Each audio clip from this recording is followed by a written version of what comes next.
Friendly policing తో ప్రజలకు చేరువవుతున్న తెలంగాణ పోలీసులు సామాజిక సమస్యలపై దృష్టి పెడుతున్నారు. నల్గొండ జిల్లాలో ఫ్లోరోసిస్ శిశు విక్రయాలను అరికట్టేందుకు జిల్లా పోలీసులు నడుం బిగించారు. ఇందులో భాగంగా దేవరకొండలో భ్రూణ హత్యల నివారణపై అవగాహన సదస్సులు నిర్వహించారు. భవిష్యత్తులో క్షేత్రస్థాయిలో సదస్సులు నిర్వహించి ప్రజల్లో చైతన్యం తీసుకొస్తామంటున్న జిల్లా ఎస్పీ ప్రకాష్ రెడ్డితో మా ప్రతినిధి Ramakrishna face to face. Friendly policing పేరుతో ప్రజలకు చేరువవుతున్న తెలంగాణ రాష్ట్ర పోలీసులు పెద్ద ఎత్తున సామాజిక బాధ్యతలను సైతం భుజాన వేసుకుని ప్రజలకు మరింత చేరువయ్యే దిశగా ముందుకు సాగుతున్నారు. అందులో భాగంగా నల్గొండ జిల్లాలో ప్రధాన సమస్యలుగా ఉన్నటువంటి శిశు విక్రయాలు, ఫ్లోరోసిస్ సమస్యలపై నల్గొండ జిల్లా పోలీసు యంత్రాంగం ప్రత్యేక దృష్టి సారించి గత నెలలో మర్రిగూడ మండలం శివన్నగూడెం గ్రామంలో ఫ్లోరోసిస్ బాధల కోసం ప్రత్యేక శిబిరాన్ని ఏర్పాటు చేయడంతో పాటు ఈ రోజు దేవరకొండ ప్రాంతం గిరిజన ప్రాంతమైన దేవరకొండ ప్రాంతాల్లో గిరిజన మహిళలు ఎవరైతే ఉన్నారో శిశు విక్రయాలు జరగకుండా, అదేవిధంగా భ్రూణ హత్యలు జరగకుండా పూర్తి స్థాయిలో ప్రజల అవగాహన తీసుకొచ్చి శిశు విక్రయాలను పూర్తిగా నిరోధించడం ద్వారా ఇంటికి అమ్మాయి పుడితే ఇంటికి లక్ష్మి పుట్టిందనే విధంగా ప్రజల్లో చైతన్యం తీసుకొచ్చే దిశగా పోలీస్ శాఖ ముందుకు సాగుతూ అందులో భాగంగా దేవరకొండ సబ్ డివిజన్ పరిధిలో ఈ రోజు ఏర్పాటు చేసినటువంటి శిబిరానికి పెద్ద ఎత్తున ప్రజల నుంచి స్పందన వచ్చింది. ఫర్దర్ గా అంటే భవిష్యత్తులో జరగబోయే కార్యక్రమాలు ఇంకా ఏ రకంగా పోలీస్ శాఖ ప్రజలకు చేరువయ్యే పరిస్థితి ఉందని ప్రస్తుతం జిల్లా ఎస్పీ ప్రకాష్ రెడ్డి మనతో ఉన్నారు. వారిని అడిగి తెలుసుకుందాం. సార్ చెప్పండి, జనమైత్రి ద్వారా ఇప్పటివరకు తీసుకున్న చర్యలు, అదేవిధంగా ఫర్దర్ గా ఏ రకంగా ముందుకు సాగుతున్నారు?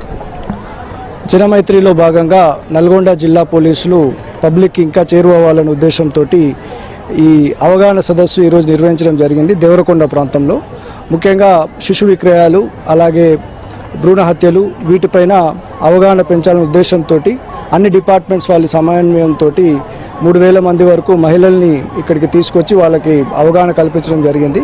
అలాగే డాక్టర్స్కి కూడా గైనకాలజిస్ట్ మరియు రేడియాలజిస్టులకు ఈ శిశువు చంపడం కానీ, ఇల్లీగల్ అబార్షన్స్ కానీ, స్కానింగ్ కానీ, వీటి వల్ల చట్టరీత్యా ఎటువంటి కేసులు అవుతాయి వాళ్ళపైన, వాళ్ళ హాస్పిటల్స్ కూడా మూతపడే స్థాయికి దిగజారకూడదని వాళ్ళకు కూడా చెప్పడం జరిగింది.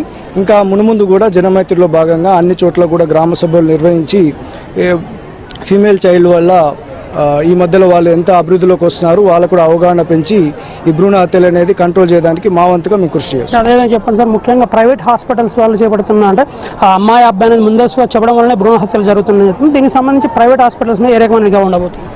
ఇప్పుడు అన్ని స్కానింగ్ సెంటర్స్ వాటిపైన నిఘా పెంచుతున్నాము. ముఖ్యంగా వాళ్ళు ఏదైతే ఫామ్స్ డిఎంహెచ్ఓ ఆఫీస్లో సబ్మిట్ చేయాలో మంత్లీ రిటర్న్స్, అవి ఫైల్ చేస్తున్నారా లేదా, అలాగే అన్ని డీటెయిల్స్ తీసుకుంటున్నారా లేదా, అలాగే మొబైల్ స్కానింగ్ ఏదైతే చేస్తున్నారో కొందరు డాక్టర్స్, వాటిపైన కూడా నిఘా పెంచుతున్నాము. ఎవరైతే middle men brokers, RMP doctors లాంటి వాళ్ళు ఈ స్కానింగ్ సెంటర్స్ తీసుకొస్తున్నారో వాళ్ళపైన కూడా చేస్తున్నాము. తప్పకుండా అటువంటి ఏమన్నా మా దృష్టిలోకి వస్తే ఎటువంటి వాళ్ళైనా కూడా విడిచిపెట్టేది లేదు.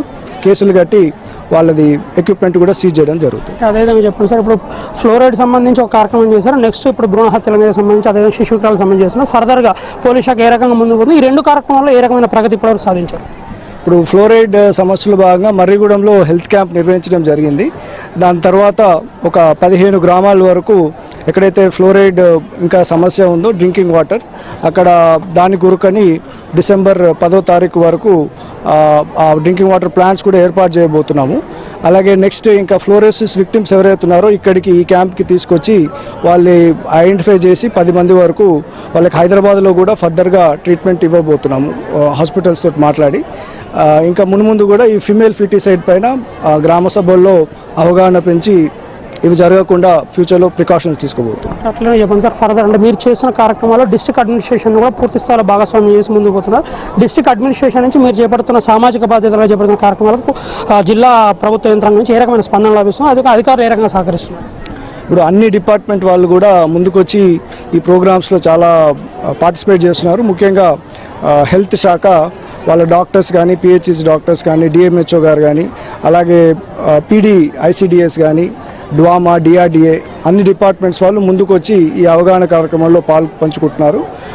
అట్లా జిల్లా కలెక్టర్ గారి దిశానిర్దేశంలో ఇంకా మున్ముందు కూడా ఇటువంటి ప్రోగ్రామ్స్లో వాళ్ళు కూడా సమన్వయంతో ముందుకెళ్తున్నారు.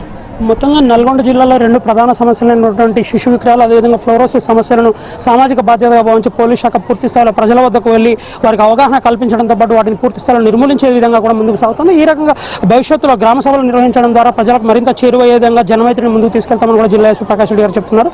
మొత్తంగా నల్గొండ జిల్లాలో పోలీస్ శాఖ చేపడుతున్నటువంటి సామాజిక బాధ్యత చేపడుతున్న ఈ కార్యక్రమాలు విజయవంతం కావాలని మనం కూడా ఆశిద్దాం. వీడియో జర్నలిస్ట్ రాజుతో రామకృష్ణ, నెంబర్ 1 న్యూస్, నల్గొండ.